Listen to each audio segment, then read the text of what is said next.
5 p.m. in Ukraine, and here are a few updates on the war ravaging the country. People in Ukraine are marking the country's Independence Day amid tight security measures because of fears of renewed Russian strikes. Independence Day in Kyiv usually sees a massive military parade through the city center, but public events in the capital have been banned because of concerns they could become a target. It comes on the same day Russia's invasion of the country reaches the sixth-month mark.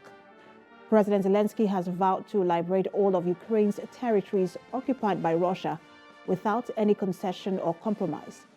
Meanwhile, tensions have been particularly high after explosions in Russian-occupied Crimea and the assassination of the Russian political commentator Daria Dugina. This is as U.S. officials say Russia is likely to step up its efforts to attack civilian targets.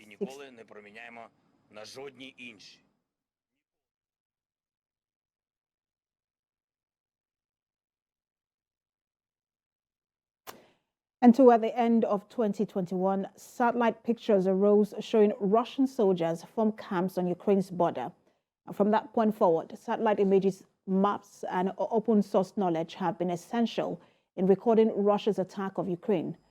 The Russian conflict, which started 6 months ago on February the 24th, has transformed into attrition war. The Kremlin's initial desires for a quick takeover were hindered by extreme Ukrainian obstruction and what immediately turned into a people war in Ukraine. In a half year, Russia has held onto in excess of a fifth of Ukrainian domain, with districts, for example, Luhansk, presently under its occupation. And joining us on Word Now to discuss this is a global affairs analyst, Calvin Dack. Good to have you join us. Good to be here. Now, 31 years after after Ukraine gained independence from the Soviet Union, do you feel does it feel as though Ukraine is once again fighting for its independence?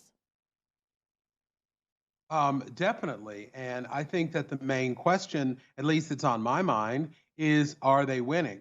We definitely know that they have offered more opposition to the Russian invasion and have lasted longer than I think Putin and Russia thought, maybe more than what a lot of the people in the world thought. So in that sense, they are fighting.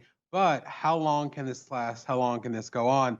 I know that when we started talking about this, when it happened 6 months ago, I don't know if anyone would have thought that 6 months later, we would still be in the height of this conflict with no signs of abating. And for this to go on, the question really is whether Ukraine has the strength to continue to push back, or whether Russia has the resources to keep the war going. Where exactly do you see the war going in terms of strength of Ukraine or resources of Russia? Well, I think that if it is just down to determination, passion, strategy, vision of the Ukrainians, then I think they've got it. They proved that. But realistically, that's not what's going to end this war, end this invasion, or turn Russia back. What's going to happen if the Ukraine is going to be successful or victorious, as the president said earlier today, is support from European powers in the United States. Now, we have seen, for example, the UK having stronger actions against Russia in terms of where they get their fuel from. We have President Biden announcing today nearly $3 billion in military aid for the Ukraine. So with that support, they can win, but it just won't be the Ukraine alone.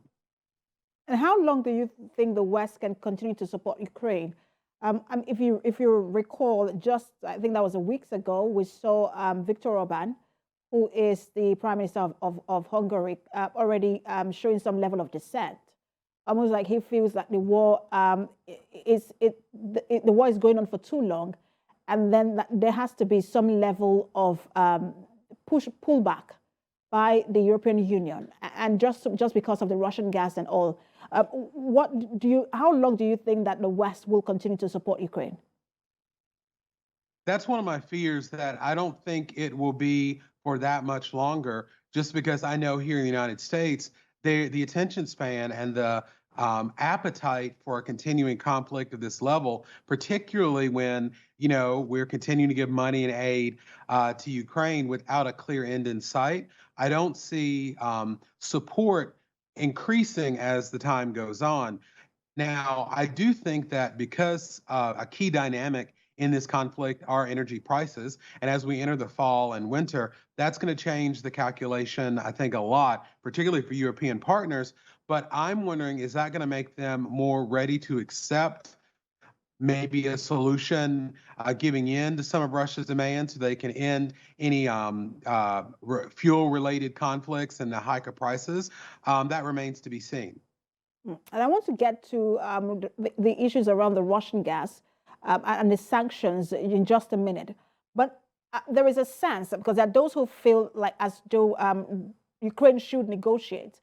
But Ukraine really wants to win this war because Ukraine feels as though it needs to own its own independence.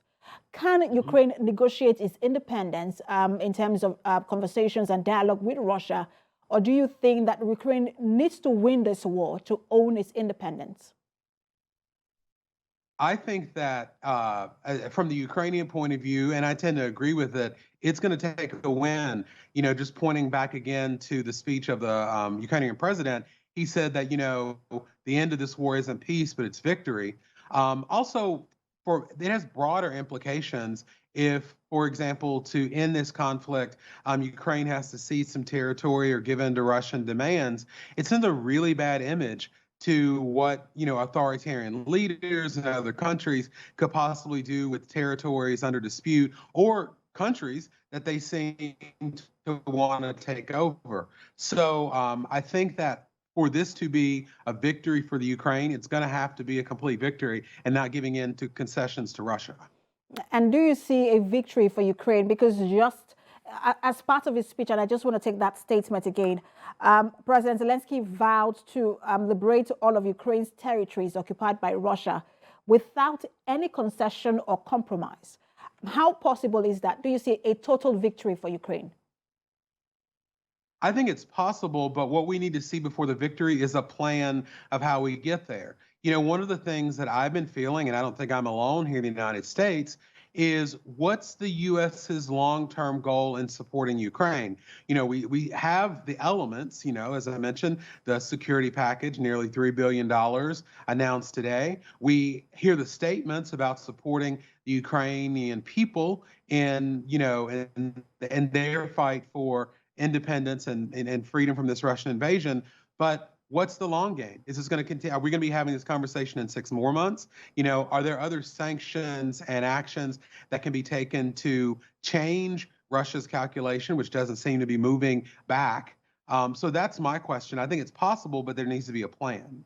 And if it's a long, hard winter, do you think that there will be, again, because they would need the energy, and that most part of that energy, and that's Europe, would need the energy. And a huge part of that energy comes from Russia. And if it's a long, hard winter for Europe, do you see a move for negotiations just so Europe can survive through the winter?